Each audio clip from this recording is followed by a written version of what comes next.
ఊబి నుండి పైకి లేవానెత్తెను. పాప ఊబి నుండి పైకి లేవానెత్తెను. ఆనందమే పరమానందమే ప్రియ యేసును సాగే నాకు. కొలతాలేనిది బుద్ధి కందానిది ప్రేమన్ వివరింపవేలగునా. నలిగిన రెల్లువలే నేను విరిగేవి సమయములో. నలిగిన రెల్లువలే నేను విరిగేడు సమయములో. నాకై విజ్ఞాపన చేసి స్థిరపరచిది ప్రేమతో. నాకై విజ్ఞాపన చేసి స్థిరపరచితివి ప్రేమతో.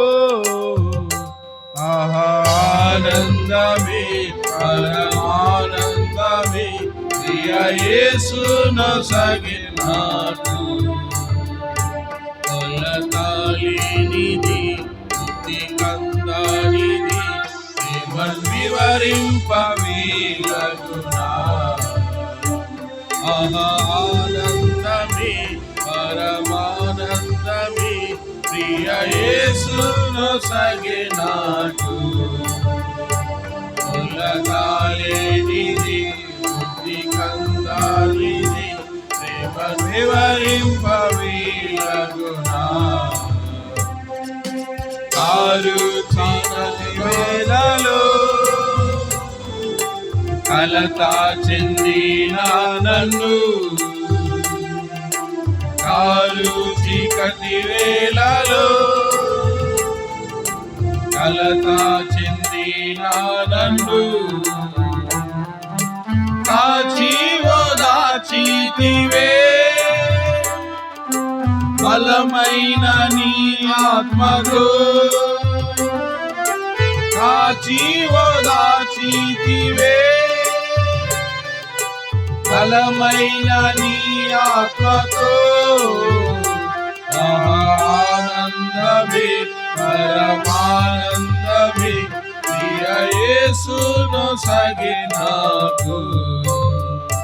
కొలతాలేనిది బుద్ధి కందానిది ప్రేమన్ వివరింపవేలగునా. ఆనందమే పరమానందమే ప్రియ యేసును సాగే నాకు. కొలతాలేనిది బుద్ధి కందానిది ప్రేమన్ వివరింపవేలగునా. నాదు ప్రాణనాథుడా నిన్నెప్పుడు నీగాంతును. నాదు ప్రాణనాథుడా నిన్నెప్పుడు నీగాంతును. ఆత్మా ప్రియుడా నిన్ను చేర ఆశనాలు కలిగేను. ఆత్మా ప్రియుడా నిన్ను చేర ఆశనాలు కలిగేను. ఆనందమే పరమానందమే ప్రియ యేసును సాగే నాకు. కొలతాలేనిది బుద్ధి కందానిది ప్రేమన్ వివరింపవేలగునా. ఆనందమే పరమానందమే ప్రియ యేసును సాగే నాకు. కొలతాలేనిది బుద్ధి కందానిది ప్రేమన్ వివరింపవేలగునా. నీ ప్రేమ స్వరము విని నేను మేలుకొంటిని. నీ ప్రేమ స్వరము విని నేను మేలుకొంటిని. ప్రియుని రొమ్మున చేరాను, నాలో వాంఛావు పొంగుచుండే. ప్రియుని రొమ్మును చేరాను, నాలో వాంఛావు పొంగుచుండే. ఆనందమే పరమానందమే ప్రియ యేసు నొసగే నాకు. కొలతాలేనిది బుద్ధి కన్నానిది ప్రేమను వివరింపవీలగునా. ఆనందమే పరమానందమే ప్రియ యేసు నొసగే నాకు. కొలతాలేనిది బుద్ధి కన్నానిది ప్రేమను వివరింపవీలగునా.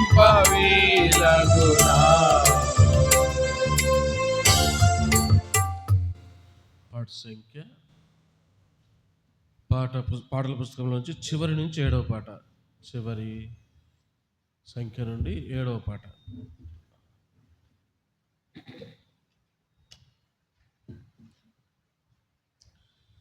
ఆనందము ప్రభు నా కొసగెను, నా జీవితమే మారెను. ఆనందము ప్రభు నా కొసగెను, నా జీవితమే మారెను. నా ఇల్లమందు యేసు వచ్చెను, నా జీవిత రాజాయెను. నా ఇల్లమందు యేసు వచ్చెను, నా జీవిత రాజాయెను. ప్రభుని రుచించి ఎరిగి తిని, ఎంతో ఎంతో ప్రేమామూర్తి. ప్రభుని రుచించి ఎరిగి తిని, ఎంతో ఎంతో ప్రేమామూర్తి. విశ్వమంతటనే గాంచలేదు విలువైన ప్రభు ప్రేమను. విశ్వమంతటనే గాంచలేదు విలువైన ప్రభు ప్రేమను. ఆనందము ప్రభు నా కొసగెను, నా జీవితమే మారెను. నా ఇల్లమందు యేసు వచ్చెను, నా జీవిత రాజాయెను. నా ఇల్లమందు యేసు వచ్చెను, నా జీవిత రాజాయెను. శత్రువును ఎదిరించి పోరాడేదను, విజయము పొంద బలముందేదను. శత్రువును ఎదిరించి పోరాడేదను, విజయము పొంద బలముందేదను. ప్రభువుతో లోకము జయించెదను, ఆయనతో జీవించెదను. ప్రభువుతో లోకము జయించెదను, ఆయనతో జీవించెదను. ఆనందము ప్రభు నా కొసగెను, నా జీవితమే మారెను. నా ఇల్లమందు యేసు వచ్చెను, నా జీవిత రాజాయెను. నా ఇల్లమందు యేసు వచ్చెను, నా జీవిత రాజాయెను. నా సంతోషం సముద్రపు అలలను పోలి, పైకి ఉప్పొంగి ఎగయుచుండే. నా సంతోషం సముద్రపు అలలను పోలి, పైకి ఉప్పొంగి ఎగయుచుండే. మేలుల చేసెన్ నూతన జీవమొసగెన్ నన్ను పిలచి ఎన్నో మేలుల చేసెన్ నూతన జీవమొసగెన్ ఆనందము ప్రభు నాతో సగెను నా జీవితమే మారెను ఆనందము యేసు వచ్చెన్ నా జీవిత రాజాయను నా ఇల్లమందు యేసు వచ్చెన్ నా జీవిత రాజాయను. చివరిగా పాట సంఖ్య 200 కొత్త పాటల పుస్తకంలో, పాత పాటల పుస్తకంలో 198. 200 198.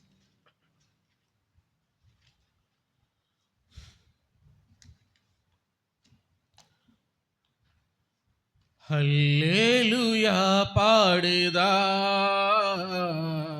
ప్రభు నిన్ను కొనియాడేదా హల్లెలూయా పాడేదా ప్రభు నిన్ను కొనియాడేదన్ అన్ని వేళలయందునా నిన్ను పూజించి కీర్తింతును అన్ని వేళలయందునా నిన్ను పూజించి కీర్తింతును ప్రభువా నిన్నునే కొనియాడెదన్ హల్లెలూయా పాడేదా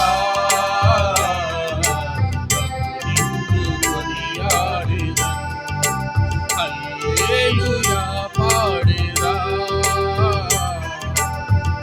నిన్ను కొనియాడెదన్ వాగ్దానములానిచ్చి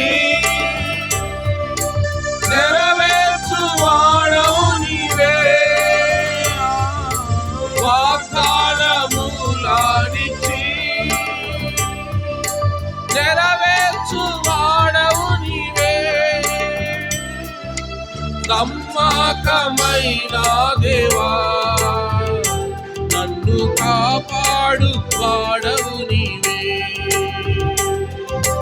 నమ్మకమైన దేవా నన్ను కాపాడు వాడవు నీవే ప్రభువా నిన్నునే కొనియాడెదన్ హల్లెలూయా పాడేదా నిన్ను కొనియాడెదన్ హల్లెలూయా పాడేదా నిన్ను కొనియాడెదన్ కాదు శత్రువులను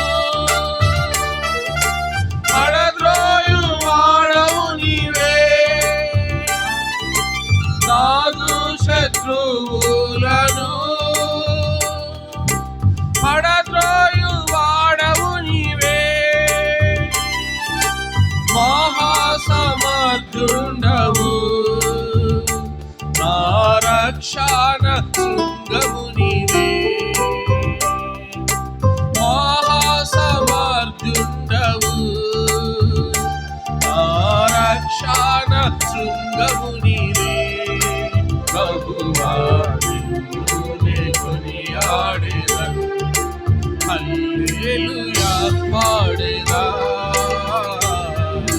ప్రభు నిన్ను కొనియాడెదన్ హల్లెలూయా పాడేదా ప్రభు నిన్ను కొనియాడెదన్ ఎందరు నిన్ను చూచిరో వారికి వెలుగు కల్గెన్ ఎందరు నిన్ను చూచిరో వారికి వెలుగు కల్గెన్ ప్రభువానే వెలుగొందితి నా జీవంపు జ్యోతివి నీవే ప్రభువానే వెలుగొందితి జీవంపు జ్యోతివి నీవే నిన్నునే కొనియాడేదను హల్లెలూయా పాడేదా ప్రభు నిన్ను కొనియాడేదను హల్లెలూయా పాడేదా ప్రభు నిన్ను కొనియాడేదను భయమును పారాద్రోలి అభయమునిచ్చితివి భయమును పారాద్రోలి అభయమునిచ్చితివి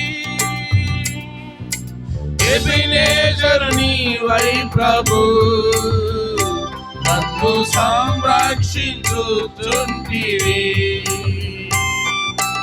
ఎబెనేజరు నీవై ప్రభు నన్ను సంరక్షించుచుంటివి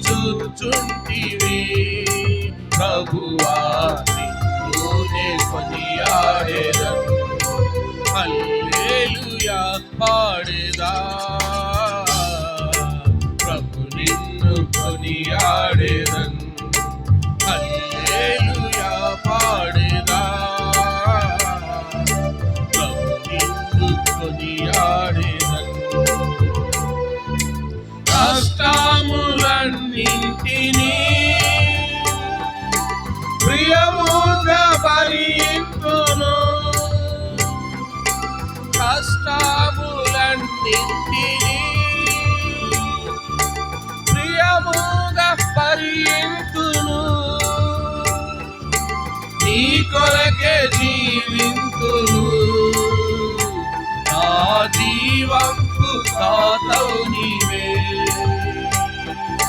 నీ కొరకే జీవింతును నా జీవంపు దాతవు నీవే ప్రభువా నిన్నునే కొనియాడేదను హల్లెలూయా పాడేదా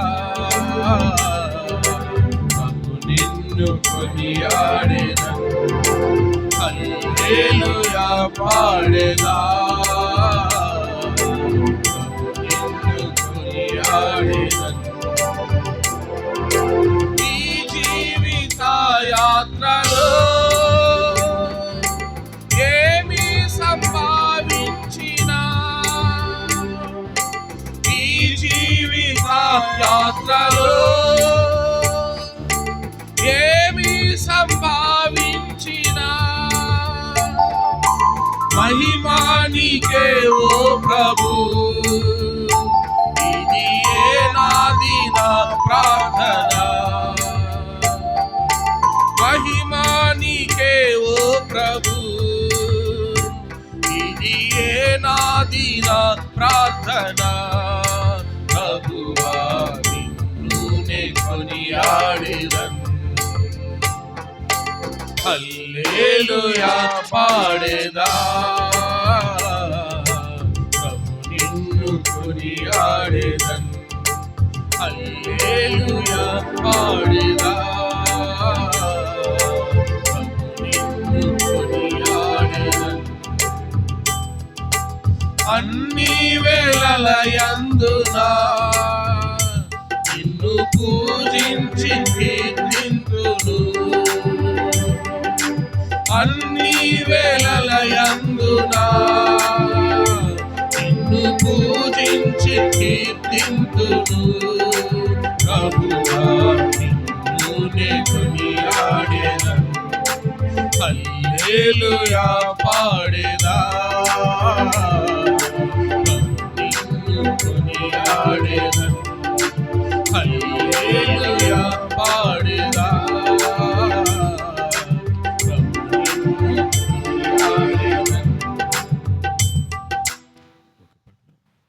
ఒక 5 నిమిషాలు ఉంది. చాలామంది రాలేదు. రాని వారి కోసం ఒక పాట పాడదాం.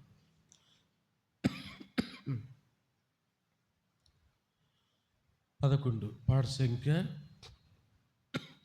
11.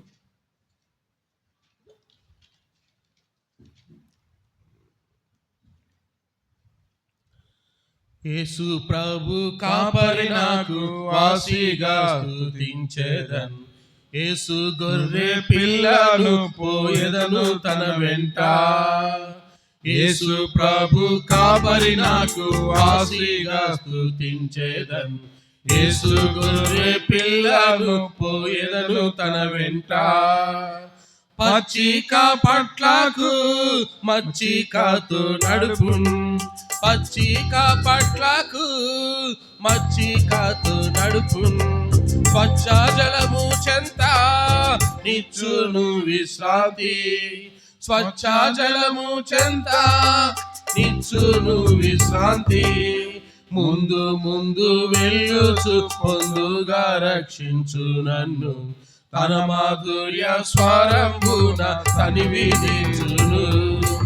ముందు ముందు వెళ్ళుచు పొందుగా రక్షించు నన్ను. తన మాధుర్య స్వరంబున తనివిదించును. యేసు ప్రభు కాపరి నాకు వాసిగా స్తుతించెదన్. యేసు గొర్రె పిల్లను పోయెదను తన వెంట.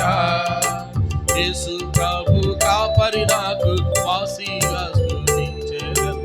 యేసు గొర్రె పిల్లను పోయెదను తన వెంట.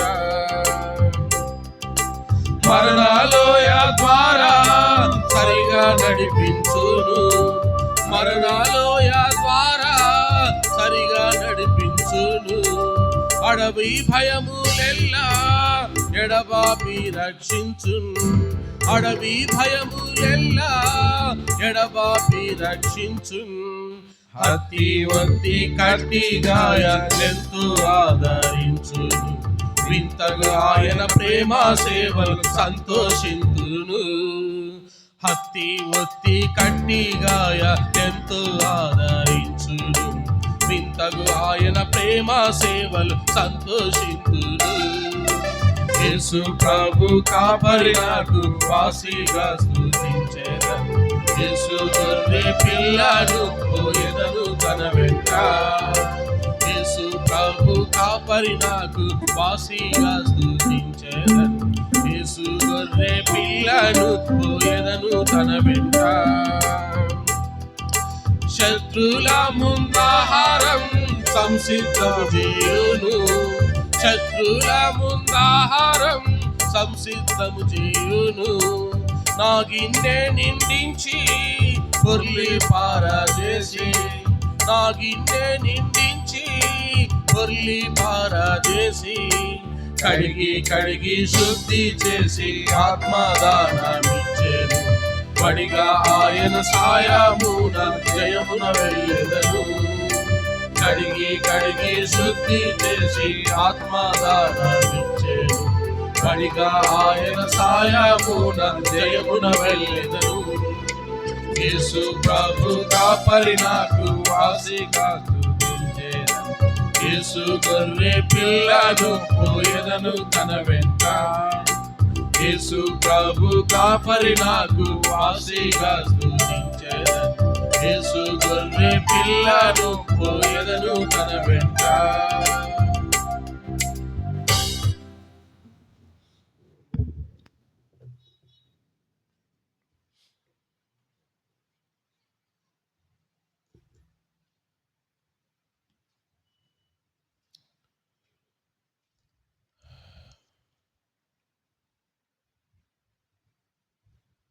మీకా గ్రంథము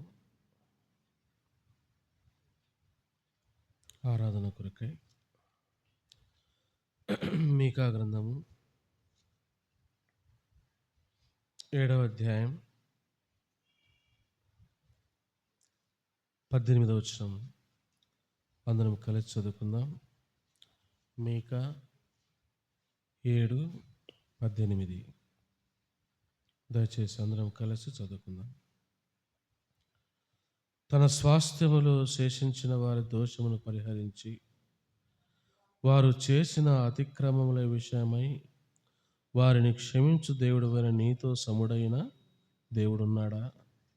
ఆయన కనికరము చూపట యందు సంతోషించువాడు గనుక నిరంతరము కోపముంచడు. ప్రార్థన చేసుకుందాం.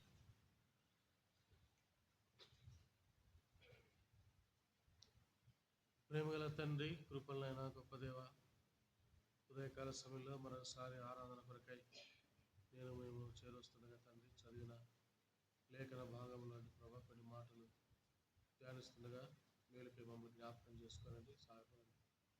నిలబడుతున్న అయోగ్య దాసుని నన్ను మరుగుపరచండి. మీ ప్రియ కుమార రక్తంతో నరికాల వరకు రెండెంతలు సంపూర్ణ కడిగి పవిత్రపరిచి ప్రభా తండ్రి, మీ బిడ్డల హృదయాలను ప్రభా రీతిగా ఈ వాక్యం అందించడం సహాయం చేయండి.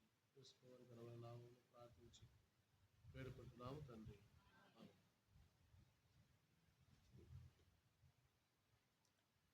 మీకా గ్రంథము 7వ అధ్యాయము 18వ వచనంలో, తన స్వాస్థ్యములో శేషించిన వారి దోషమును పరిహరించి వారు చేసిన అతిక్రమముల విషయమై వారిని క్షమించు దేవుడవైన నీతో సముడైన దేవుడున్నాడా? ఆయన కనికరము చూపడయందు సంతోషించువాడు కనుక నిరంతరము కోపముంచాడు. కాబట్టి ఇక్కడ దేవుడు మనం ఆరాధించే ఆరాధనలకు యోగ్యుడైన దేవుడు, పూజార్హుడైన దేవుడు, స్తుతులకు పాత్రుడైన దేవుడు, స్తోత్రార్హుడైన దేవుడు. ఆ దేవుని గుణలక్షణాల విషయమై ఇక్కడ ఏం రాయబడిందంటే, ప్రజల యొక్క దోషములను పరిహరించేవాడని, అతిక్రమములను క్షమించేవాడని, కనికరము గలవాడని, నిరంతరము కోపముంచే దేవుడు కాడని దేవుని యొక్క గుణలక్షణాలను ఇక్కడ కొన్ని మనము గమనించవచ్చు. క్లుప్తంగా కొన్ని మాటలు ఆరాధన కొరకే చూసుకొని త్వరగా ముగించుకోవడానికి ప్రయత్నం చేద్దాం. ఇక్కడ 18వ వచనంలో వారు చేసిన అతిక్రమముల విషయమై వారిని క్షమించు దేవుడవైన నీతో సముడైన దేవుడున్నాడా? అంటే ఈ దేవుడు ఎలాంటి వాడు అని ఇక్కడ రాయబడిందంటే, అతిక్రమములను దోషములను క్షమించే దేవుడు అని రాయబడింది. ఈ దేవుడు ఎలాంటి వాడంట? క్షమించే దేవుడు, కనికరము కలిగినటువంటి దేవుడు, నిరంతరము కోపముంచని దేవుడు. అయితే మన విషయం చూస్తే, మానవులుగా మన విషయం గమనిస్తే కొన్ని తలంపులు వాక్య భాగంలో చూద్దాం. నిర్గమాకాండం, మానవుడు ఎలాంటి వాడని దేవుని వాక్యం సెలవిస్తుందంటే, నిర్గమాకాండం 34వ అధ్యాయం 7వ వచనం, ఆయన 1000 మందికి కృపను చూపుచు దోషమును అపరాధమును పాపమును క్షమించును. ఎలాంటి దేవుడు అంట? ఈ దేవుడు ఎలాంటి దేవుడు అంటే 1000 మందికి ఏం చూపే దేవుడు అంట? కృపను చూపే దేవుడు. ఈ దేవుడు ఎలాంటి వాడంట? దోషమును అపరాధమును పాపములను ఏం చేసేవాడంట? క్షమించే దేవుడు. అంటే దేవుని గుణగణములలో దేవుని యొక్క ఆయన క్యారెక్టర్ మనం ఆలోచిస్తే, ఆయన గుణాన్ని, ఆ దేవుడు ఎలాంటి వాడో దైవ గ్రంథమైన బైబిల్ ఏం చెప్తుందంటే, ఆయన క్షమించే దేవుడు. దేనిని క్షమిస్తాడంట? దోషమును క్షమించే దేవుడు, అపరాధమును క్షమించే దేవుడు. నెహెమ్యా గ్రంథం 9వ అధ్యాయం 7వ వచనం. నెహెమ్యా గ్రంథం 9వ అధ్యాయం 7వ వచనం. దేవా యెహోవా 17వ వచనమా, క్షమించండి, 17వ వచనం. 17వ వచనం చదువుతాను. వారు విధేయులొకటకు మనసు లేని వారై తమ మధ్య నీవు చేసిన అద్భుతములను జ్ఞాపకము చేసుకొనక తమ మనస్సును కఠినపరుచుకొని తాముండి వచ్చిన దాస్యపు దేశమునకు తిరిగి వెళ్ళటకు ఒక అధికారిని కోరుకొని నీ మీద తిరుగుబాటు చేసిరి. అయితే నీవు క్షమించుటకు సిద్ధమైన దేవుడవు. కాబట్టి ఈ దేవుడు ఎలాంటి వాడు? మనం ఆరాధించే దేవుడు, ఈ దేవుణ్ణి మనం ఎందుకని ఆరాధించాలి? ఎందుకని ఆయన ఎదుట సాగిలపడాలి? ఎందుకు ఆయనకు నమస్కారం చేయాలి అంటే, ఈ దేవుడు ఎలాంటి వాడంటే అంటే ఆయన ప్రజలు ఆయన పైన తిరుగుబాటు చేసిన, విధేయత చూపించే మనస్సు వారికి లేకపోయినా, వారి మనస్సును వారు కఠినము చేసుకున్న దేవుని ప్రజల విషయమై రాయబడిన మాట. ఎలాంటి వాళ్ళంట వీళ్ళు ఎలాంటి వాళ్ళంటే దేవుని మాటకు విధేయత చూపించే మనస్సు లేనివారు, వారి మనస్సును కఠినపరుచుకున్నవారు, దేవుని మాటకు తిరుగుబాటు చేసినవారు. కాబట్టి ఇలాంటి వారిని దేవుడు ఏం చేస్తున్నాడంట అంటే, నీవు క్షమించుటకు సిద్ధమైన దేవుడవు, దయావాత్సల్యతలు గలవాడవును, దీర్ఘశాంతమును, బహుకృపయు గలవాడవునై ఉండి వారిని విసర్జింపలేదు. కాబట్టి దేవుడు ఎలాంటి వాడంటే, లోకంలో ఉన్న మానవుడు దేవునికి భిన్నముగా నడుస్తున్నప్పటికీ, దేవునికి భిన్నమైనటువంటి కోరికలు కలిగిన వాడై, మాలిన్యములోను, దాసత్వములోను, పాపములోను మానవుడు ఉన్నవాడైనప్పటికీ ఆ దేవుడు మనుషులను ఏం చేస్తున్నాడంట అంటే, ఇక రాయబడింది, ఆ దేవుడు క్షమించుటకు సిద్ధమైన దేవుడు, దయావాత్సల్యము గలవాడు, దీర్ఘశాంతుడు, బహుకృపను కలిగినవాడు. మత్తయి రాసిన సువార్త 9వ అధ్యాయం 6వ వచనం. మత్తయి రాసిన సువార్త 9వ అధ్యాయము. అయినను పాపములను క్షమించుటకు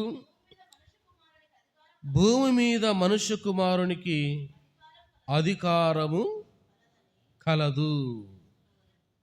కాబట్టి దేవుడు ఎలాంటి వాడంటే, పాపములను క్షమించుటకు అధికారము కలిగినటువంటి దేవుడు. దోషము చేత, అపరాధము చేత మనస్సు కఠినపరుచుకొని విధేయత చూపించుటకు ఇష్టము లేని ప్రజలను, దేవుని మాటలపైన తిరుగుబాటు చేసేటువంటి ప్రజలను ఈ దేవుడు ఏం చేస్తున్నాడంటే, క్షమించే స్వభావము కలిగిన దేవుడు. ఒకవేళ దేవునికే ఆ గుణం లేకపోతే, క్షమించే గుణము దేవునికే లేకపోతే, ఆ క్షమాపణ అనే ఆ సుబుద్ధి దేవునికి లేకపోతే, ఈరోజు లోకంలో ఉన్న ఏ జాతి మానవుడైనా, ఏ దేశ మానవుడైనా, ఏ ప్రాంత మానవుడైనా ఈ భూమి మీద మనుగడ సాగించడం చాలా కష్టమైన పరిస్థితి. కాబట్టి మనిషి ఎన్ని తప్పిదములు చేసినా, ఎన్ని పాపములు చేసినా, ఎన్ని దోషములు చేసినా, ఆ దేవుణ్ణి పరలోకమందు ఆకాశ సింహాసనుడైన ఆ దేవుని ఎంతగా దుఃఖపెట్టినా, ఆ దేవుడు తన బిడ్డలైన వారిని, తను సృష్టించిన ప్రజలను నాశనము చేయకూడదని ఆ దేవుని మనసులో ఒక నిర్ణయం తీసుకున్నాడు. ఆ నిర్ణయమే వీరిని ఏం చేయాలని? క్షమించాలి అని. చూడండి, మనం ఎలాంటి వారము అంటే, ఎలాంటి వారిని దేవుడు క్షమిస్తూ వచ్చినాడంటే, 19వ కీర్తన ఎలాంటి వారిని దేవుడు క్షమిస్తూ వచ్చినాడు? ఆల్రెడీ నెహెమ్యా గ్రంథములో, నిర్గమాకాండములో 2-3 సంగతులు మానవుని విషయమే చూస్తూ వచ్చినాము. ఇంకా మనం గమనిస్తే 19వ కీర్తన 12వ వచనాన్ని మనం గమనిస్తే, తన పొరపాటులు కనుగొనగలవాడెవడు? నేను రహస్యముగా చేసిన తప్పులు క్షమించి నన్ను నిర్దోషినిగా తీర్చుము. ఎలాంటి దేవుడు అంట? మనిషి ఎలాంటి వాడో దేవుడు చెప్తున్నాడు. దేవుడు ఎలాంటి వాడో ఆ దేవుని గురించి రాయబడి ఉంది. మానవుడు ఎలాంటి వాడంటే, తన పొరపాటులు కనుగొనగలవాడెవడు? మనిషి తప్పు చేస్తాడు. ఆ తప్పును కప్పిపుచ్చుకోవడానికి, తను నీతిమంతుడిగా చేసుకోవడానికి, తనకు తెలుసు చేసిన పాపం, తను చేసిన క్రియలు పనులు తప్పు అని, తప్పు చేసిన పనులను కప్పిపుచ్చుకోవడానికి మనిషి ఈరోజు చేయని ప్రయత్నాలంటూ లేవు. చేయని ప్రయత్నాలంటూ లేవు. అది మనిషి స్వభావం. మనిషి స్వభావం గురించి దేవుడు చెప్తున్నాడు. మనిషి పొరపాటు చేస్తాడు, మనిషి దోషములు చేస్తాడు, మనిషి దేవుని మీద తిరుగుబాటు చేస్తాడు. మానవుడు దేవుని మాటను వినకుండా తన మనసును కఠినపరుచుకుంటాడు. తన పొరపాటులు మనిషి కనుగొనలేడు. తన పొరపాటులు మనిషి ఏం చేయలేడంట? కనుగొనలేడు. ఒకవేళ ఎవరైనా చెప్పినా చాలేమయ్యా, బాగా చెప్పినావు, ముందు నీ చూసుకో మళ్ళీ నాకు చెప్పు అంటారు కదా. అయ్యా నువ్వు చేసిన తప్పు ఎందుకు ఇలా చేసినావంటే ఏమంటారు? ముందు నీ జీవితం చూసుకో మళ్ళీ నాకు చెప్పు అంటారు. కాబట్టి తను చేసిన పొరపాటు ఏ మనిషి కూడా గ్రహించలేని, కనుగొనలేని, గుర్తించలేని పరిస్థితులు ఉన్నప్పుడు దేవుడు అంటున్నాడు, నేను రహస్యముగా చేసిన తప్పులు. మానవుడు తన గురించి తాను ఏం చెప్తున్నాడంటే, అయ్యా నేను రహస్యముగా చేసిన తప్పులు. మనిషి ఏం చేస్తాడు? బహిరంగంగా కొన్ని తప్పులు చేస్తాడు, రహస్యంగా కొన్ని తప్పులు చేస్తాడు. 4 గోడల మధ్య లేదా చీకటిలో మానవుడు నన్ను ఎవరు చూడడం లేదులే అని చెప్పేసి ఏం చేస్తాడంటే, రహస్యముగా తప్పులు చేసేవాడు. తన తప్పులు ఎవరు కనుగొనలేదని అనుకునేవాడు. కానీ దేవుడు ఏం చేస్తున్నాడంటే, మనిషి యొక్క ప్రతి పొరపాటును, ప్రతి దోషమును, ప్రతి తప్పిదమును ఏం చేస్తున్నాడు? ఆయన చూస్తున్నవాడు. యూదా పత్రిక 4వ వచనం. యూదా పత్రిక 4వ వచనం. ఏలయనగా కొందరు రహస్యముగా చొరబడి ఉన్నారు, వారు భక్తిహీనులై మన దేవుని కృపను కామాతురత్వములకు దుర్వినియోగపరచుచు మన అద్వితీయనాథుడును ప్రభు అయిన యేసుక్రీస్తును విసర్జించుచున్నారు. ఈ తీర్పు పొందుటకు వారు పూర్వమందే సూచింపబడిన వారు. అంటే రహస్యముగా పాపము చేసేవాడు ఎలా ఉంటాడో ఇక్కడ దేవుడు చెప్తున్నాడు. ఏమన్నాడు? కొందరు రహస్యముగా ఏం చేస్తున్నారంట? పాపము చేస్తున్నారు. ఈ పాపము చేసే వారి గుణాలను గురించి దేవుడు ఏమంటాడంటే, వారు భక్తిహీనులు, వారు దేవుని కృపను దుర్వినియోగము చేసేవారు, వారు దేవునిని విసర్జించిన వారు, వారు దేవుని తీర్పుకు గురైన వారు అని దేవుని వాక్యం సెలవిస్తుంది. కాబట్టి ప్రియమైన వారలారా, మానవుడు ఎలాంటి వాడంటే రహస్యముగా తప్పిదములు చేసేవాడు, భక్తిహీనత కలిగిన వాడు. ప్రభు యొక్క కృపను, దేవుని యొక్క కృపను, దేవుని యొక్క దయను, దేవుని యొక్క క్షమాపణను, ఆయన దీర్ఘశాంతమును దుర్వినియోగము చేసుకున్నటువంటి వాడు, దేవుణ్ణి విసర్జించిన వాడు, ఆ దేవుడు విధించే నిత్యమైన తీర్పుకు కారణభూతుడైన వాడు మానవుడు అని దేవుని వాక్యం సెలవిస్తుంది. యెషయా గ్రంథం 1వ అధ్యాయం 18వ వచనం. యెషయా గ్రంథం 1వ అధ్యాయం 18. యెహోవా ఈ మాట సెలవిచ్చుచున్నాడు, రండి మన వివాదము తీర్చుకొందము. మీ పాపములు రక్తము వలె ఎర్రనివైనను అవి హిమము వలె తెల్లబడను, కెంపు వలె ఎర్రనివైనను అవి గొర్రె బొచ్చు వలె తెల్లనివగును. మనిషి చేస్తున్న పాపములు, తప్పిదములు, రహస్యముగా మానవుడు చేసే, బహిరంగంగా మానవుడు చేసే పొరపాటులు విషయమై దేవుడు చెప్తూ ఏమంటున్నాడంటే, దేవుడు మానవులు పిలుస్తున్నాడు. ఏమని? అయ్యా రండి, మీరు రండి నా దగ్గరికి, మన వివాదం తీర్చుకుందాము.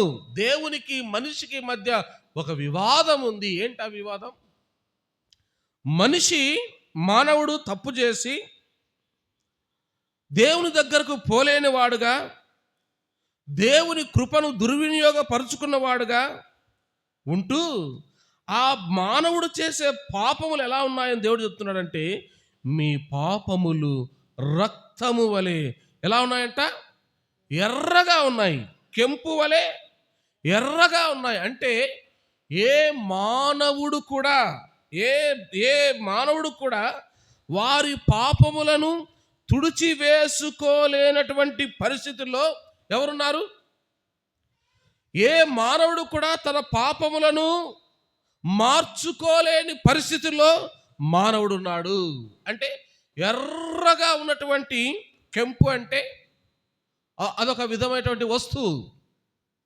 కాబట్టి ఆ ఎర్రగా ఉన్నటువంటి దానిని తెలుపు చేయడం ఎవరికి కూడా సాధ్యము కాదు. ఎర్రగా ఉన్న రక్తము బట్టలపైన పడితే ఆ ఎరుపు రంగును తిరిగి స్వచ్ఛమైన తెలుపుగా మార్చడం ఎవరి తరము కాదు. అలాగే మానవుని యొక్క పాపం కూడా ఎలా ఉందంటే మార్పు చేయుటకు వీలు లేని పరిస్థితుల్లో మానవుని యొక్క పాపం ఉందని దేవుడు చెప్తున్నాడు. యెషయా గ్రంథం 59వ అధ్యాయం 2వ వచనం. యెషయా గ్రంథం 59:2. మీ పాపములు ఆయన ముఖమును మీకు మరుగుపరిచెను. చాలు. ఏం చేస్తున్నాడంట? మనిషి పాపములు ఎలా ఉన్నాయంట? మార్చబడుటకు వీలు లేనివి. మనిషి పాపము ఏం చేస్తుందంటే అది దేవునికి దూరం చేస్తుంది. అందుకని ఏమన్నాడు? మీ పాపములు ఆయన ముఖమును మీకు మరుగుపరచెను.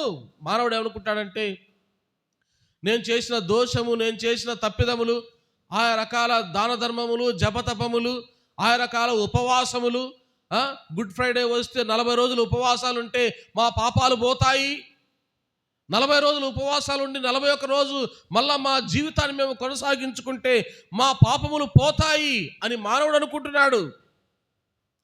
అయితే మనిషి చేసే పాపము మనిషిని ఎవరి నుండి దూరం చేస్తుందంటే దేవుని నుండి మానవుడు ఏం చేస్తుందంట?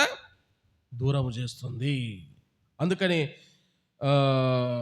తిమోతికి రాసినటువంటి మొదటి పత్రిక 5వ అధ్యాయము 24వ వచనం. తిమోతికి రాసిన మొదటి పత్రిక 5వ అధ్యాయము 24వ వచనం. కొందరి పాపములు తేటగా బయలుపడి న్యాయపు తీర్పునకు ముందుగా నడుచుచున్నవి, మరి కొందరి పాపములు వారి వెంట వెళుచున్నవి. మనిషి అనుకుంటాడు నేను ఎల్ఐసి కట్టాలి, స్టేట్ బ్యాంకులో ఇన్సూరెన్స్ చేయాలి, నా బిడ్డలకు సరిపోయినంత ధనాన్ని సమకూర్చాలి, నేను చచ్చిపోయినా అవి నా వెంట రాకపోయినా నా బిడ్డలకు అవి ఉంటాయి, నా బిడ్డలకు అవి కాపాడుతాయి అని రకరకాల ప్రయత్నాలతో కష్టముతో మానవుడు ఎంతో ప్రయాసపడుతున్నాడు. కానీ మనిషి ఏమి గ్రహించలేకపోతున్నాడంటే భూలోకములో మనిషి జీవించిన కాలములో తను చేసినటువంటి తప్పిదములు, దోషములు, అతిక్రమములు, పాపములు అవి మీరేమంటారో సరే, అవి మీరేమనుకుంటారో సరే, అవన్నీ కూడా ఎప్పుడు వెళ్తున్నాయంట? కొందరి పాపములు తేటగా బయలుపడి న్యాయపు తీర్పునకు ముందుగా నడుచుచున్నవి. మనిషి చనిపోతే ఆ మనిషితో పాటు వెళ్ళేటువంటి కార్యములు ఏవంటే రెండే రెండు. ఏంటివి? మంచి పనులు, పాపపు పనులు. ఏంటివి? మంచి పనులు, పాపపు పనులు. ఏ మానవుడైతే పాపము చేస్తాడో ఆ పాపము మనిషి చనిపోయిన తర్వాత వాని వెంట వెళుతుందని దేవుడు చెప్తున్నాడు. మరి కొందరి పాపములు వారి వెంట వెళుచున్నవి. నువ్వు చచ్చినా, గోతిలో పెట్టినా, నీ సమాధిని శృంగారంగా సిమెంట్ రాతులతో బంగారుతో అలంకరించినా నీతో పాటు వచ్చేది ఏంటంటే నీ పాపములే. అక్కడ నీకు తీర్పు ఉంది. కాబట్టి మానవుని యొక్క స్థితిని గురించి దేవుడు చెప్తున్నాడు. ఏమని? మానవుడు పాపము చేసినవాడు, దోషము చేసినవాడు, దేవుని పైన తిరుగుబాటు చేసినవాడు, దేవుని ఎదుట రహస్యముగా బహిరంగముగా అనేక రీతులుగా పాపములు చేసినవాడు. ఒక చిన్న ఉదాహరణ. ఈరోజు నేను ఒక అబద్ధం ఆడతాను. అబద్ధం ఆడడం కూడా పాపమే అని రాయబడింది. ఈరోజు నేను ఒక అబద్ధం ఆడితే వారానికి ఎన్ని రోజులు? 7 రోజులు. నెలకు ఎన్ని రోజులు? 30 రోజులు అనుకుందాం. సంవత్సరానికి ఎన్ని రోజులు? లీపు సంవత్సరం అయితే 366 రోజులు. ఇప్పుడు నా వయసు ఎంత? 49. 49 ఇంటూ 366 కొడితే నేను చేసిన పాపపు పుట్ట, నేను చేసిన ఆ పాపపు ఆ సంఖ్య ఎంత ఉంటుంది చెప్పండి? ఎంత? ఒక చిన్న అబద్ధమాడినా సరే, ఒక చిన్న అబద్ధమాడినా మానవుని యొక్క పాపము సంఖ్య ఎంత? అది లెక్కలేనంత, అది లెక్కలేనంత. ఆ భారము మోయలేనంత, పాపపు భారము మోయలేనంత. కాబట్టి మానవుడు ఇలాంటి పరిస్థితుల్లో ఉన్నప్పుడు భక్తిహీనుడిగా, దేవుని కృపను నిరర్థకము చేసుకున్న వానిగా, దేవుని విసర్జించిన వానిగా, తన పాపములు మార్చుకోలేనంత భయంకరమైన స్థితిలో మానవుడు ఉన్నప్పుడు, ఆ పాపమును బట్టి దేవునికి మానవుడు దూరమైనప్పుడు, సాక్షాత్తు ప్రభు అయిన యేసుక్రీస్తు వారు ఈ లోకానికి వస్తూ వచ్చాడు. ఏం చేశాడు ఆ దేవుడు? 26 మత్తయి రాసిన సువార్త 26వ అధ్యాయం 28వ వచనం. మత్తయి రాసిన సువార్త 26వ అధ్యాయము 28వ వచనం. ఇది నా రక్తము, అనగా పాప క్షమాపణ నిమిత్తము అనేకుల కొరకు చిందించబడుచున్న. ఈ ఏప్రిల్ మాసము లేదా ఈ మార్చి మాసం అంతా కూడా 40 దినాలు ఉపవాసాలు చేస్తున్న దినాలు. ఎందుకయ్యా అంటే యేసు ప్రభు శ్రమ పెట్టబడ్డాడు. యేసు ప్రభు ఆయన సిలువను ఎక్కుతూ వచ్చినాడు, అనేక నిందలు భరిస్తూ వచ్చినాడు. ఆయన శ్రమ పడుతుంటే మనము చికెను, మటను, బిర్యానీ అవి ఇవి తినడం, మనము సంతోషంగా ఉండడం మనకి సబబా అని చెప్పేసి 40 దినాలు ఉపవాసాలు ఉంటున్నారు. అబ్బో, ఎన్ని దినాలు? 40 దినాలు ఉపవాసాలు ఉంటున్నారు. పోనీ 41 రోజు నుంచి ఏమన్నా బతుకులు మారుతాయా అంటే అట్లా బతుకులు మారవు. మళ్ళా పాపపు స్థితే, మళ్ళా 41 రోజు నుంచి మళ్ళా మొదలు పెడతారు. అయితే దేవుడు ఎందుకు శ్రమ పెట్టబడ్డాడో, ఎందుకు ఆయన ఈ లోకానికి వచ్చినాడో, ఎందుకు ఆయన అనేకమైన శ్రమలు పొందినాడో, ఆ కలువరి శిలువ పైన దేవుడు ఎందుకు రక్తము కార్చినాడో నిజంగా మనిషి తెలుసుకుంటే అతని జీవితం ధన్యమైనది. అందుకని ఏమన్నాడు ఇక్కడ? ఇది నా రక్తము. ఎందుకు చిందించాడు యేసు ప్రభు? ఎందుకు మానవుడుగా ఈ లోకానికి వచ్చినాడు? ఎందుకు ఆయన అనేక గాయములు, కొరడా దెబ్బలు, ముండ్ల కిరీటం భరిస్తూ వచ్చినాడంటే పాప క్షమాపణ నిమిత్తం. ఎవరి కోసం? అనేకుల కొరకు, అనేకుల కొరకు. ప్రపంచంలో ఉన్న ప్రతి జాతి మానవుని కొరకు, ప్రతి మనిషి కొరకు ఆయన దేవుడు ఏం చేశాడంటే ఆ కలువరి శిలువ పైన ఏం చేశాడంట? రక్తము చిందిస్తూ వచ్చాడు. కాబట్టి దేవుడు శ్రమ పెట్టబడ్డాడు. ఆ దేవుడు కొరడా దెబ్బలు తిన్నాడు. ఆ దేవుడు ముండ్ల కిరీటం భరిస్తూ వచ్చినాడు. ఆ దేవుడు ఆ కలువరి శిలువ పైన ఎక్కి ఆయన నిందించిన వారిని, హింసించిన వారిని, కొట్టిన వారిని ఆ కలువరి శిలువ పైన ఆయన వేలాడుతూ భయంకరమైన వేదనలో, భయంకరమైన శ్రమలో, ఇంకా కొంత క్షణాలుంటే ప్రాణం పోతాదన్న సమయంలో ఆ కలువరి శిలువ పైన మహాత్ముడు, ఆ యుగ పురుషుడు, శక పురుషుడు, ప్రపంచ సమయానికి దిక్చూచైన ఆ దేవుడు పలికిన మాట ఏంటంటే మొట్టమొదటి మాట, 7 మాటలలో మొట్టమొదటి మాట ఏం మాట? తండ్రి, వీరేమి చేయుచున్నారో వీరు ఎరుగరు గనుక వీరిని క్షమించు. కాబట్టి ఎందుకు వచ్చినాడు దేవుడి లోకానికంటే మానవుని యొక్క దోషములను, పాపములను, అతిక్రమములను రహస్యముగా, బహిరంగంగా దేవునికి దూరమయ్యేటట్లుగా చేసుకున్నటువంటి ప్రతి తప్పిదమును క్షమించి మానవుని తన దగ్గరకు చేర్చుకోవడానికి ఈ లోకానికి వచ్చేటువంటి మహాదేవుడే ప్రభు అయిన యేసుక్రీస్తు. ఎందుకు ఆరాధన చేయాలి ఉదయకాల సమయంలో? ఎందుకు ఆరాధన చేయాలంటే నిజమే ప్రభా, రహస్యంగా, బహిరంగంగా నేను పుట్టినదులు మొదలుకొని ఈ రోజు వరకు ఒకవేళ నేను లెక్క గడితే బైబిల్ ఏం చెప్తుంది? బిడ్డలు తల్లిదండ్రులకు లోబడాలంటది. భార్యను భర్త ప్రేమించాలని చెప్తాది. భార్య భర్తకు లోబడాల అని వాక్యం చెప్తాది. అత్తకి కోడలు లోబడాలని చెప్తాది. కోడలను అత్త ప్రేమించాలని చెప్తాది. నిన్ను వలె నీ పొరుగు వాడిని ప్రేమించమని చెప్తాది. మొత్తానికి ఒకరినొకరు ప్రేమించుకోమని చెప్తాది. కానీ ఈనాడున్న సమాజం ఎలా ఉంది చెప్పండి? ఎవరు దేవుని మాట పాటిస్తున్నారు చెప్పండి? ఎవరు దేవుని ఆజ్ఞను తూచా అనుసరిస్తున్నారు చెప్పండి? ఇలా పోల్చుకుంటే మనం ఎన్ని పాపాలు చేసినాం, ఎన్ని అతిక్రమములు చేసినాం. ఆ దేవుని పైన ఆయన మాట వినకుండా ఆ దేవుని పైన మనం ఎంత తిరుగుబాటు చేస్తూ వచ్చినాం. కాబట్టి అలాంటి మనలను క్షమించడానికి ఈ లోకానికి వచ్చిన దేవుడే ప్రభువైన యేసుక్రీస్తు. ఆయన ఎలా క్షమించడమే కాదు కానీ ఏం చేశాడంటే ఆ దేవుడు అంటే చూడండి, మన పాపములను ఇర్మియా గ్రంథం 31వ అధ్యాయం 34వ వచనం. నేను వారికి దేవుడనయ్యుందును, వారు నాకు జనులగుదురు.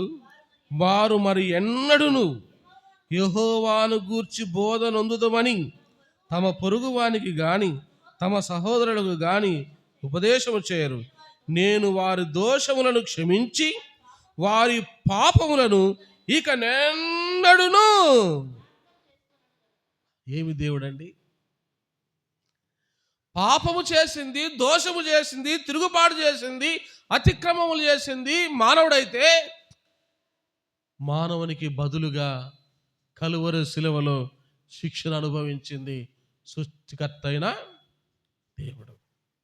ఎందుకయ్యా అంటే సకల మానవాళికి అనేకులకు రక్షణ ఇచ్చుటకు, అనేకుల యొక్క పాపములను క్షమించుటకు. అంతేనా? ఆయన క్షమించిన దేవుడు అంటే అంత మాత్రమే కాదు. కానీ ఇక్కడ ఏం రాయబడిందంటే దేవుని గురించి, నేను వారి దోషములను క్షమించి వారి పాపములను ఇక ఎన్నడును. ఒక భార్య ఏం చేస్తుంది? ఒకవేళ భర్త పొరపాటున పాపం చేశాడు అనుకుందాం, భర్తే పొరపాటున తప్పిదం చేశాడు అనుకుందాం అబ్బా, ఇంకా భార్య ఏం చేస్తుంది చెప్పండి?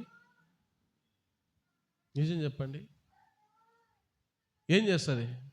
ఒక్క ఇంటికి వచ్చే వాళ్ళకందరికి ఏం చెప్తుంది? మా ఇంటాయన గురించి నీకు తెలుదుక్క. ఏమంటది? మా ఇంటాయన గురించి మీకు తెలుదుక్క, నాకు తెలుసు. ఎంతమందికో ఎప్పుడో పాపం చేసింటాడు, పశ్చాత్తాపడింటాడు, పాపము చేయకూడదని దేవుని దగ్గర ఒప్పుకొని ఉంటాడు, నీతిగా జీవిస్తా అంటాడు. అయినా కట్టుకున్న భార్య ఏమంటదంటే అప్పుడప్పుడు, నా మొగుడు సంగతి నాకు తెలుసు, నీకు తెలుసా అంటది. అవునా కదా? మనిషి ఒక చిన్న బలహీనతలో పడిపోతే సమాజం ఏమంటది? పదే పదే పదే కాకుల్లా గద్దల్లా వాని మీద వాలి పొడిచి పొడిచి పొడిచి చంపడానికి ప్రయత్నం చేస్తారు సమాజం. దేవుడు అంటున్నాడు, ఏ పాపము చేయని దేవుడు అంటున్నాడు, ఏ పాపం ఎరుగని దేవుడు అంటున్నాడు, నాలో పాపం ఉన్నదని నిరూపించగలవాడేవాడు ఛాలెంజ్ విసిరిన ఆ దేవుడు అంటున్నాడు, అయ్యా మీ పాపములకు ఎన్నడూ నేను జ్ఞాపకము చేసుకో. ఎందుకు తెలుసా? నేను మీ కొరకు శ్రమ పొందినాను, మీ కొరకు రక్తము కార్చినాను, ఆ రక్తము చేత మీ పాపములను ఏం చేసిన? కడిగి వేసిన. ఎందుకు ఆరాధన చేయాలి ఈ ఉదయకాల సమయంలో దేవుని అంటే? నిజమే ప్రభువా, మేము దోషులం, అపరాధులం, తిరుగుబాటు చేసిన వారం, ఆయా రకాల పాపముల చేత మిమ్మల్ని విసిగించిన వాళ్ళం, భక్తిహీనులం. ఇలాంటి మా జీవితాలను క్షమించుటకు నీ కుమారుణ్ణి ఈ లోకాన్ని పంపిస్తూ వచ్చినాం. ఆ దేవుడు కార్చిన రక్తం ద్వారా మాకు పాప క్షమాపణ ఇస్తూ వచ్చినాం. మా పాపములు ఎన్నడూ కూడా జ్ఞాపకం చేసుకోకుండా మమ్మల్ని ఏం చేసినాం? మా పాపములన్నీ తుడిచివేసినాం. చాలా విషయాలు ఉన్నాయి కానీ క్లుప్తంగా చెప్పడానికి ప్రయత్నించాను కాబట్టి ఇంతటితో ముగిస్తున్నాను. కాబట్టి ఇటు తలంపులు మనం మనసులో పెట్టుకొని ప్రభువును ఆరాధన చేస్తాం. లేచి పడుకొని ఒక పాట పాడుకునే సందర్భంలో సండే స్కూల్ పిల్లలు సండే స్కూల్కి వెళ్తారు.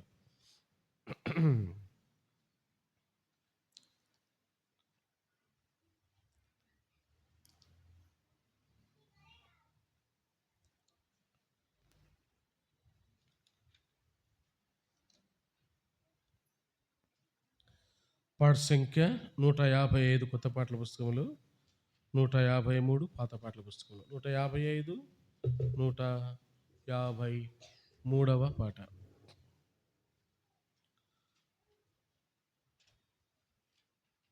మొదటి చరణం, 4వ చరణం, 7వ చరణం. మొదటి చరణము, 4వ చరణము, 7వ చరణం.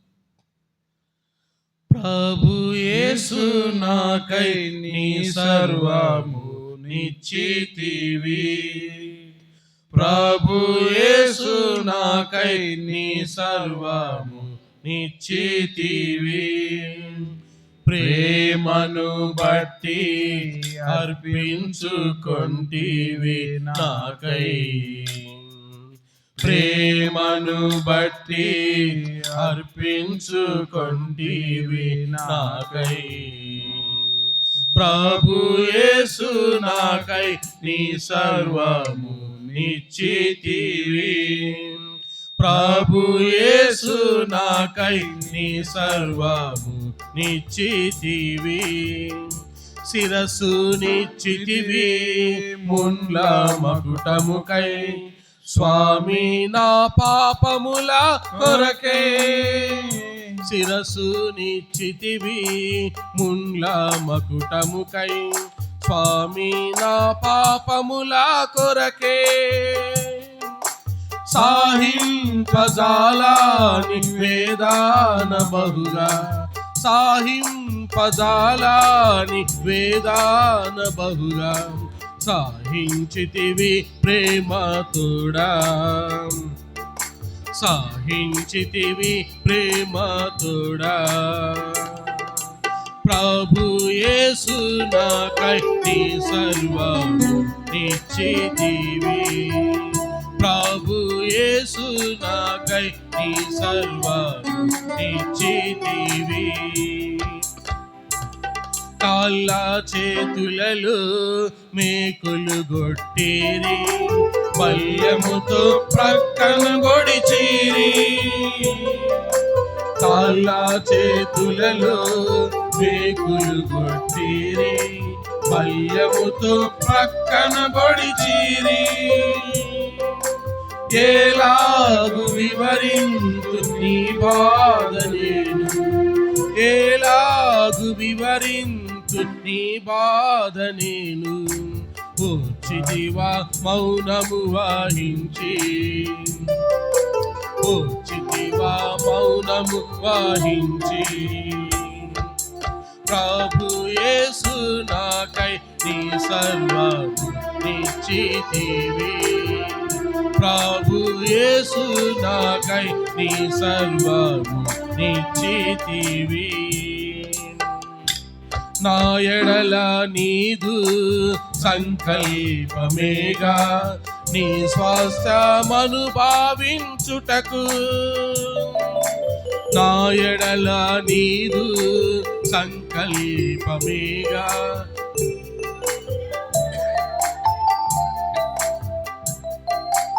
నీ తోడ నిరతం నేనుండునట్లు. నీ తోడ నిరతం నేనుండునట్లు. నీ అధికారం వెచ్చితివి. నీ అధికారం వెచ్చితివి. ప్రభు యేసు నాకై నీ సర్వము నిశ్చితివి. ప్రభు యేసు నాకై నీ సర్వము నిశ్చితివి. ప్రేమను బట్టి అర్పించుకొంటివి నాకై. ప్రేమను బట్టి అర్పించుకొంటివి నాకై. ప్రభు యేసు నాకై నీ సర్వము నిశ్చితివి. ప్రభు యేసు నాకై నీ సర్వము నిశ్చితివి. మొదటిసారిగా సండే స్కూల్ టీచర్ ప్రభువుని ఆరాధన చేస్తారు.